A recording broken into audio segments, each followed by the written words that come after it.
नमस्कार मित्रों, काफ़ी समय हो गया हमने कभी प्रिंट मीडिया की सुध नहीं ली।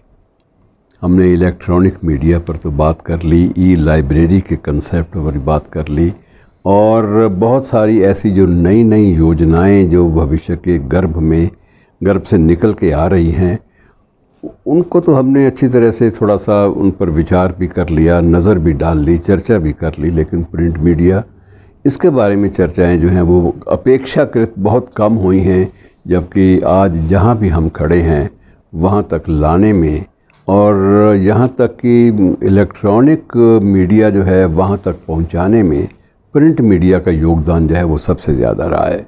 और जितने भी आंदोलन विश्व में, चाहे भारत में या अन्य देशों में चले हैं स्वाधीनता प्राप्ति के लिए या किसी भी विशेष लक्ष्य को लेकर, जितनी क्रांतियाँ आई हैं, जितने आंदोलन चले हैं, उन सब में प्रिंट मीडिया का योगदान इसलिए रहा है कि प्रिंट मीडिया एक हाथ से दूसरे हाथ तक, दूसरे हाथ से तीसरे हाथ तक पहुंच जाता है। लेकिन हमने कभी सुध नहीं ली इसकी कि स्थिति क्या है। स्थिति का ये मैं आपको बताऊं कि वैसे स्थिति पहले भी प्रिंट मीडिया की अच्छी नहीं थी। और मुझे याद है कि 1988 में मैं एक पड़ोसी देश में गया था, तो वहाँ कुछ मेरा इरादा था कि वहाँ से निकलने वाले कुछ एक दैनिक समाचार पत्र इसलिए ले चलूँ कि उनसे जो लेआउट और प्रिंटिंग टेक्नोलॉजी के बारे में नए नए अनुमान सामने आएंगे। मैंने कुछ पत्रिकाएं और कुछ 3-4 न्यूज़पेपर वो उठाए, अपने झोले में डाले, और जब मैंने उसका बिल देखा तो बिल बड़ा चौंकाने वाला था। खैर, वो बिल मेरी औकात से बिल्कुल बाहर नहीं था, लेकिन मुझे मुश्किल में ज़रूर उसने डाला। बहरहाल, उन दिनों में अनुमान ये लगाना कि किसी समाचार पत्र का जो रोज़ का जो रोज़ाना जो मूल्य है वो 5 रुपये भी हो सकता है, तो मेरे लिए बड़ी गज़ब की बात थी। हमारे देश में उन दिनों में 88 में कोई भी समाचार पत्र 50 पैसे या 75 पैसे, या बहुत हुआ तो 1 रुपया, अय्याशी। इससे ज़्यादा कोई समाचार पत्र महंगा नहीं हुआ करता था। लेकिन स्थिति जो है वहाँ पर तब भी वही थी, और वो लोग बताते थे कि इसका कारण ये है कि हमें जो प्रिंटिंग की जो टेक्नोलॉजी है वो हमें गल्फ़ के कंट्री से, गल्फ़ न्यूज़ से या दूसरे समाचार पत्रों से लेनी पड़ती है, और वो हमें महंगी पड़ती है। लेकिन उसके बावजूद अखबार वहाँ बिकते थे। अब स्थिति ये है प्रिंट मीडिया की, मैं आपको थोड़ा सा तुलनात्मक अध्ययन कि ब्रिटेन में 1 महीने के अखबार का बिल, किसी भी अखबार का बिल कम से कम 2640 और अधिक से अधिक 6700। बहुत बड़ा अखबार होगा तो उसका 6700 टेलीग्राफ जैसा, और कोई छोटा मोटा डेली मिरर का जैसा होगा तो उसका 2400 रुपये से शुरू होकर 2600 रुपये से शुरू होकर आगे बढ़ता हुआ।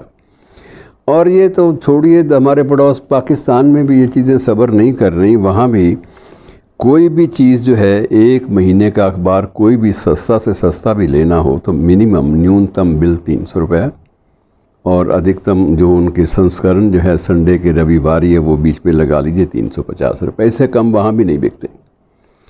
और हमारे देश में अभी भी सबसे ज़्यादा महंगे से महंगे अखबार जो हैं वो 150 रुपया प्रति माह का बिल, और मैक्सिमम 250 रुपया। बहुत बड़े बड़े अखबार 250 रुपये में, जिनकी बल्क में, जिनके बीच में रद्दी ज़्यादा होती है, पृष्ठ संख्या बहुत होती है, बड़े भारी भरकम होते हैं, तो वो उनका बिल 250 बन जाता है।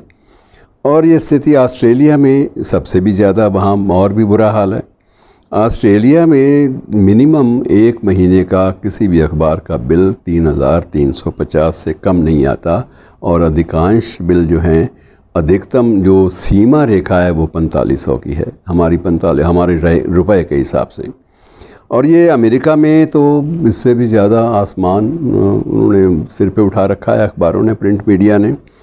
वहाँ न्यूयॉर्क टाइम्स, जो सबसे बड़ा वहाँ का लोकप्रिय समाचार पत्र है, वो 7806 रुपये भारतीय मुद्रा के अनुसार 7800 रुपया प्रति माह उसका बिल आता है, एक अखबार का, न्यूयॉर्क टाइम्स का। अब इतनी महंगा प्रिंट मीडिया, और उसके बाद स्थिति जो है वो सुधरने का नाम नहीं ले रही। और क्योंकि अब सबसे बड़ा संकट अखबारी कागज़ का आया। अखबारी कागज़ एकदम से महंगा हो गया कि जीएसटी ने एक और नया बीच में एक खतरे का निशान और लाल जो है वो उसमें ऐड कर दिया, और इसके साथ इंक प्लेट जो है वो भी, उसके रेट भी एकदम से बढ़ गए। फिर सबसे बड़ी जो कास्ट है, जो बड़ी है, वो डिस्ट्रीब्यूशन की बड़ी है, वितरण की। पहले टैक्सियों पे लोग, अखबारों के मालिक जॉइंट रूप से, संयुक्त रूप से समाचार पत्रों के बंडल भेज देते थे। अब संभव नहीं हो पा रहा।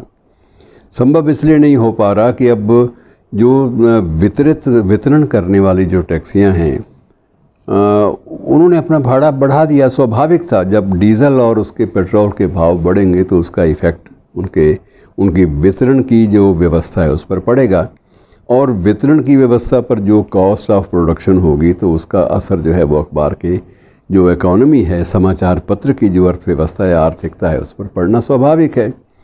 और मैं आपको थोड़ी सी एक बात और बता दूं, जब ये भारत पाक विभाजन हुआ, ये दिलचस्प जानकारियां छोटी छोटियां बांट लेनी चाहिए।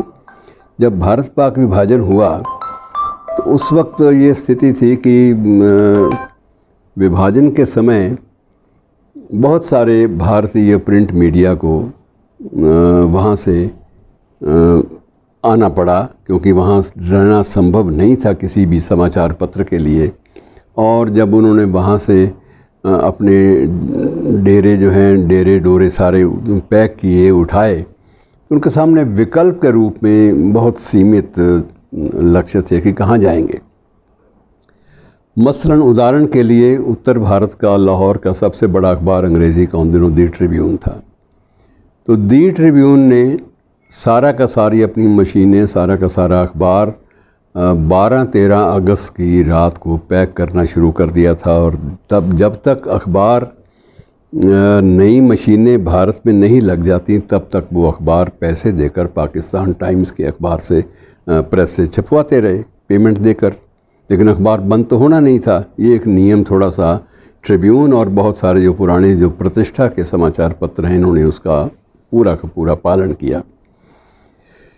वो समाचार पत्र सीधा वहाँ से चला तो उसको शिमला ले जाया गया, क्योंकि शिमला नई राजधानी थी पंजाब की। सबसे पहले शिमला का चयन हुआ था।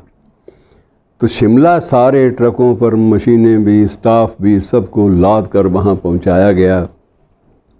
अब शिमला जाकर प्रिंटिंग भी शुरू हो गई, सारा काम हो गया। लेकिन सबसे बड़ा संकट ये आ गया कि शिमला से अखबार जाएगा कैसे। किसी भी स्थान पर पहुंचने के लिए सेंट्रल स्टेशन तो होना चाहिए, जहां से रेलें भी चलती हों, जहां से सभी दिशाओं को सड़क मार्ग भी हों। ये ज़रूरी है। वितरण, डिस्ट्रीब्यूशन, ये किसी भी समाचार पत्र, प्रिंट मीडिया की जान माना जाता है कि सबसे बड़ा खर्च प्रिंटिंग पर नहीं होता, स्टाफ पर नहीं होता, कंटेंट पर नहीं होता, आर्टिकल्स, लेखों पर नहीं होता, समाचारों के संकलन पर नहीं होता। सबसे ज़्यादा खर्च डिस्ट्रीब्यूशन पे होता है। अब ये समझ में आ गई ट्रस्टीज़ को, क्योंकि एक ट्रस्ट चलाता था ट्रिब्यून को, कि ये तो यहाँ से तो अखबार नहीं चलाया जा सकता, और उन्हें शीघ्र ही निर्णय लेना पड़ा कि इसे अम्बाला शिफ्ट किया जाए। तो ये समाचार पत्र अम्बाला शिफ्ट किया गया, स्थानांतरित होके आया। और अम्बाला में जो प्राथमिक जो उद्देश्य था वो ये था कि अम्बाला बहुत बड़ा जंक्शन है, वहाँ से हर दिशा की ट्रेन सर्विस उपलब्ध है जिस पर बंडल भेजे जा सकते हैं।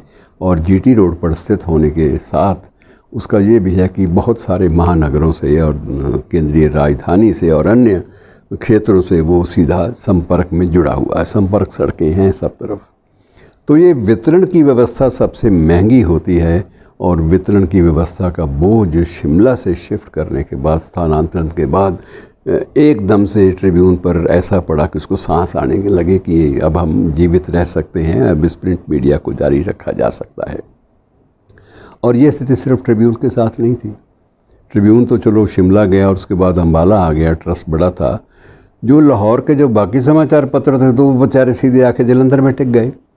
उनके लिए तो दौड़ इतनी ज़्यादा संभव ही नहीं थी, संसाधन सबके सीमित थे, सारे ही जोशीले लोग थे। और कलम में वही कि मताए लौह कलम छिन गई तो क्या गम है, तो लंबे लंबे शेर, वीर रस के और रचनाएं, और उसके बाद संपादकीय लेख, आग उगलने वाले, ये सब कुछ होता रहा। लेकिन समाचार पत्रों की जो आवाज़ है उसको कुंद होना पड़ा, तो सिर्फ बढ़ती हुई लागत से। अब स्थितियां ऐसी हैं कि इन स्थितियों में कैसे प्रिंट मीडिया सरवाइव करता है, कैसे अपने अस्तित्व को बचाता है, ये एक चिंता का विषय बना हुआ है। धन्यवाद।